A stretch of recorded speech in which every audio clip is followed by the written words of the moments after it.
नमस्कार। जन्म मृत्यू प्रमाणपत्र जो काही आपल्याला पाहिजे असतो वेगवेगळ्या ठिकाणी लागत आहे, तो जन्म मृत्यू प्रमाणपत्र जन्म मृत्यू अधिनियम कलम 13(3) नुसार आपल्याला त्या ठिकाणी मिळवायचा असतो।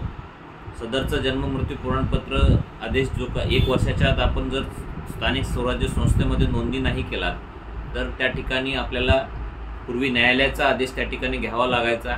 परंतु 2003 मध्ये कायदेमंडळाने शासनाने त्या ठिकाणी काही सुधारणा करून सदरचं जन्म मृत्यूचे जे काही आदेश घ्यायचे असतात, 1 वर्षाच्या नंतरचं जे काही नोंद घ्यायची असते ती जिल्हा प्रशासनाकडे, तालुका प्रशासनाकडे, माननीय जिल्हाधिकारी, तहसीलदार यांच्याकडे त्या ठिकाणी वर्ग करण्यात आल्यानंतर सदर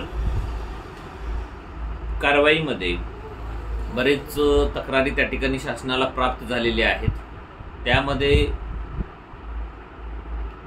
भ्रष्टाचाराच्या माध्यमातून बरेच जणांना त्या ठिकाणी जन्म आणि मृत्यूचे प्रमाणपत्र इश्यू करण्यात आलेले आहेत। जे लोक ज्यांचा जन्मच झाला नाही त्यांचं पण जन्म प्रमाणपत्र दिलेलं आहे। जो व्यक्ती अस्तित्वात आहे त्याचं मृत्यू प्रमाणपत्र त्या ठिकाणी इश्यू करण्यात आलेलं आहे। जो व्यक्ती घरातून निघून गेलेला आहे, त्याचा मृत्यू झाला नाही परंतु त्याच्या नावावर काही मालमत्ता आहे तर त्याच्या वारसांनी त्या ठिकाणी प्रशासनाची दिशाभूल करून मृत्यूचं प्रमाणपत्र त्या ठिकाणी घेतलेलं आहे। अशा प्रकारचे अनेक तक्रारी त्या ठिकाणी शासनाला प्राप्त झाल्यानंतर बरेच विदेशी लोकांना पण बांगलादेशी लोकांना त्या ठिकाणी जन्म प्रमाणपत्र देण्यात आलं असं त्या ठिकाणी ऐकवत आहे। ह्या सगळ्या गोष्टीचे तक्रारी ज्यावेळी शासनाकडे पोहोचल्या त्या ठिकाणी शासनाने SIT त्या ठिकाणी ह्या सगळ्या प्रकरणावर नेमलेली आहे। स्पेशल इन्व्हेस्टिगेशन टीम त्या ठिकाणी नेमलेली आहे। आपल्या सोबत सुद्धा वकील म्हणून किंवा पक्षकार म्हणून अशा काही गोष्टी त्या ठिकाणी घडलेल्या असतील संबंधित प्रशासनाकडनं तर आपण त्या ठिकाणी शासनाकडे, त्या संबंधित SIT कडे आपण तक्रारी त्या ठिकाणी फॉरवर्ड करू शकता। ज्यांचे जन्म मृत्यू प्रमाणपत्र ज्यांना इश्यू करण्यात आले, बरेच ठिकाणी त्या ठिकाणी त्या अर्जाला अर्ज क्रमांक पण नाही देण्यात आला।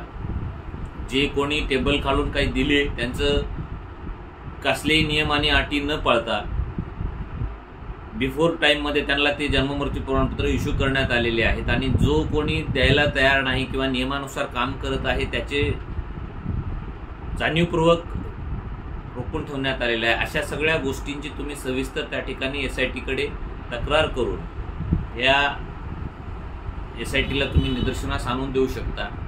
आणि ह्या सगळ्या गोष्टीचा विचार करून शासनाने त्या ठिकाणी 21 जानेवारी 2025 पासून सगळ्या आदेश हे जन्म मृत्यू प्रमाणपत्राची कारवाईबाबतचे रोखलेले आहेत।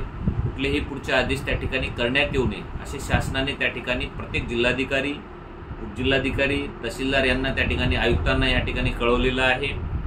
त्यामुळे हे तात्पुरत्या स्वरूपामध्ये पुढील आदेश येईपर्यंत हे जन्म मृत्यू प्रमाणपत्रावरील जी काही कारवाई आहे ती थांबलेली आहे, स्थगित आहे।